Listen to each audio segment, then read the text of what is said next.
Stageless here with the one and only Reese Talos, who is actually come to us today with a deck profile. He was in the online regional for the April 27th for No Heroes, and he managed to come 106th, which was a 7-3 record. So yeah, welcome to the channel and enjoy his deck profile. 50-50, man. Okay, so if you haven't seen this deck by now, don't worry. It's going to be irrelevant in the space of a month and a half. So this will not exist, but we'll still do it anyway. So we'll start with the events. We play 4 banned cards. That's good stuff. -2, draw 1. So it's just getting banned along with the leader. So if you want to play this, do it soon. 2 Ice Age. You can always play more of this. 3 is also a good number. This just helps you reach high cost cards. But most of the time, if you play aggressive enough, they can't play high cost cards, and if it comes down to that and you don't have this card, you're going to struggle. It depends on the deck you're up against. If it's yellow, this might not be as necessary. But into decks like the Mirror Match, Gecko Moria, you're going to need them, so find them. 1 sword. You can play more of this card. This card's great. I didn't play Stage. If I played Stage, I'd probably play more of this card. It came out like twice.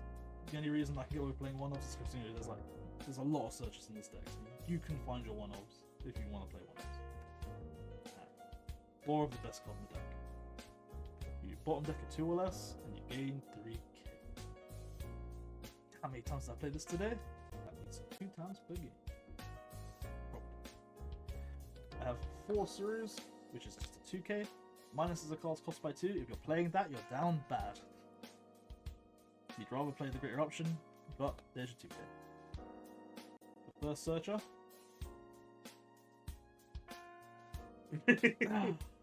Gigis. Play 4.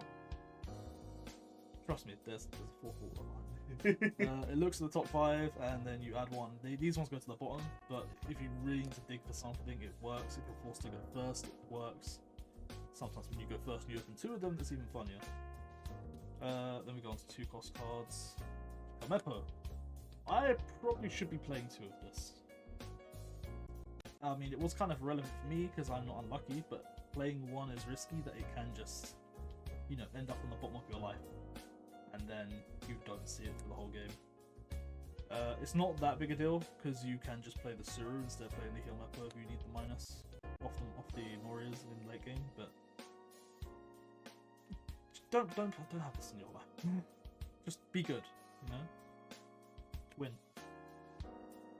4 of the good Searcher. Brand news. These are really good because they trash the other 2 cards, which is fantastic. You can go Branu into Shigi and vice versa, so you can really stretch and reach for something if you really need it. So there was a game where I went Branu into Chishigi into Ice Age to find the out after my opponent trashed a Moria and Ice Age from my hand by pure RNG. So, yeah, we take those. Hina. Honestly, I might even stop playing 2 of this card. You do want to see 1. And it's a great card, especially if you know the whole Rebecca combo, which will come soon. But every time I trash this card, I draw another one. It just is what it is. Pudding. This is to punish yellow players. And Newgate. But mostly for the yellow players. They like to sit there with high cards in hand, they like to try to starve you, especially if it's NL in this format, not in this format. So you play Pudding. They lose and they go down to 5 cards. Then you intentionally get rid of your Pudding, and if you have the ability to do it, you Moria out the Pudding again. You make them lose their hand again. The other thing this is good against is the new deck, Black Yellow Luffy, because they search a lot of cards, so you just let them search and you just put more back. You basically tell them no. It's really good when they try to add a load of Salvos to hand, you just literally get all of them. Hilarious. 2 Borsalino and 2 Kuzan. This could be at 3. This should only be at 2. This card, when I want to see it, I don't see it. When I don't want to see it, I see it. These 2 just swap positions. That's how it feels to me whenever I play this deck.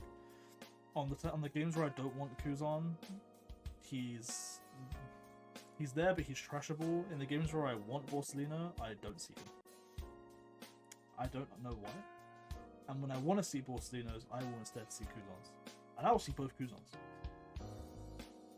But once again, you can dig. So you can probably find it. It's just trying to have it on the right turn curve, right? Because, you know, in Tomorio, if you can play this on 4, yeah, it's not exactly easy for them to out. So, options. And Kuzan into yellow is why Isage isn't important. Yellow will just neg getting rid of that card. Or Lucci. I think it's self-explanatory. So we'll just move on from that one. For Rebecca. This one, people just think it's just for playing Hina. Or for adding a 2k and playing Hina out of hand. There are times when I've played this on curve just for the sake of trashing a 2k then adding it back and playing a Branu. Like, sometimes playing this card early is not a bad thing.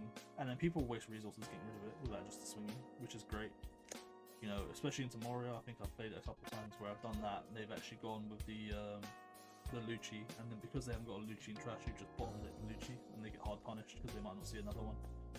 And they really need that, so... second 2k, it's all it is. There's a new option coming soon to stores me. Sabo. This card kills yellow. This card is good. This card stops black for a turn. This card is good. This card does not stop blue.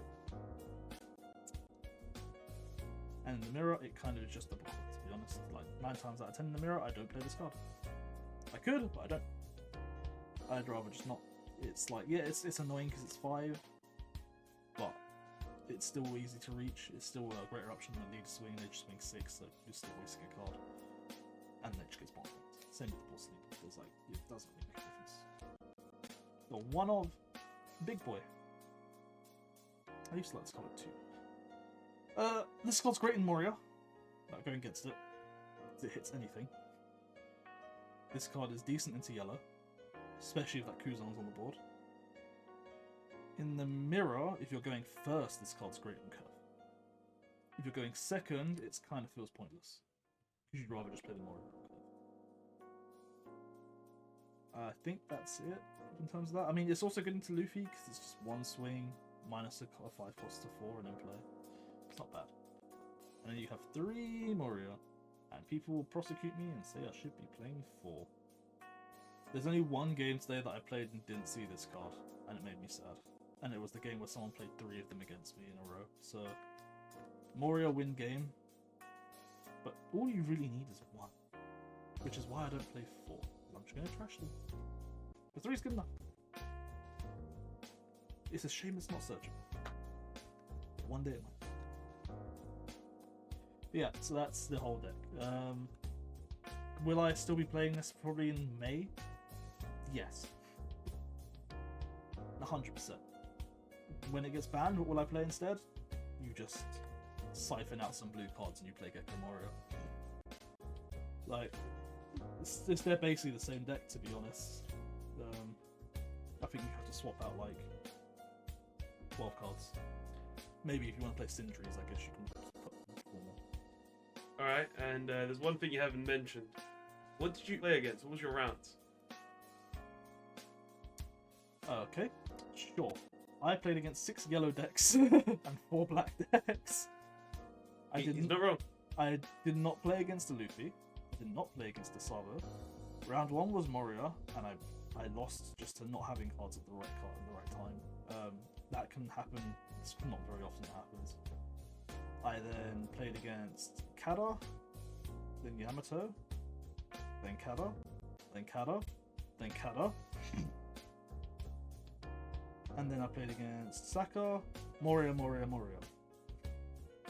that the right numbers?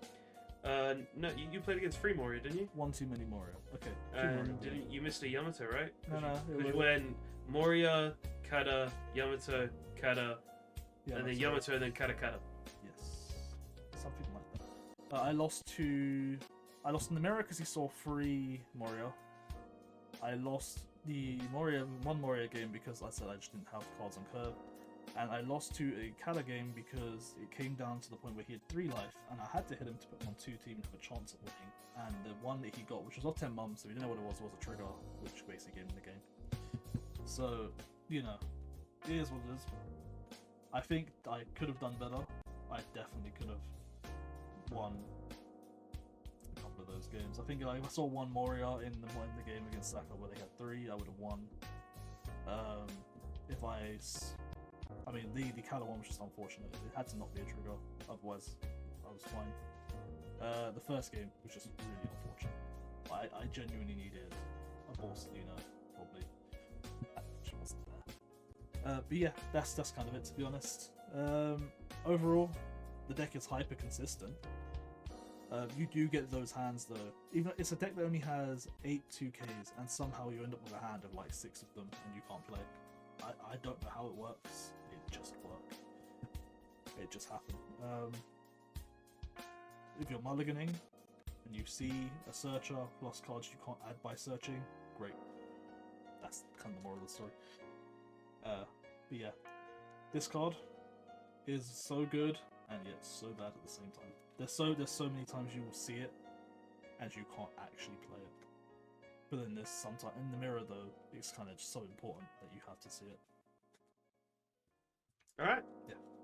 Well, thank you for the deck profile. Thank you guys for watching. As you know, he's been on the channel a few times. Check him out. He's going to be streaming at some points during the weeks on whatever your channel is called. Talis, right? Just Project Talis? It will be Project Talis, but it's RuneScape content, boys. Yeah, if you like RuneScape, you'll be seeing him streaming it. But outside of that, guys, thanks so much for watching. Don't forget to like, comment, subscribe, and yeah, see you in the next one. Later, guys.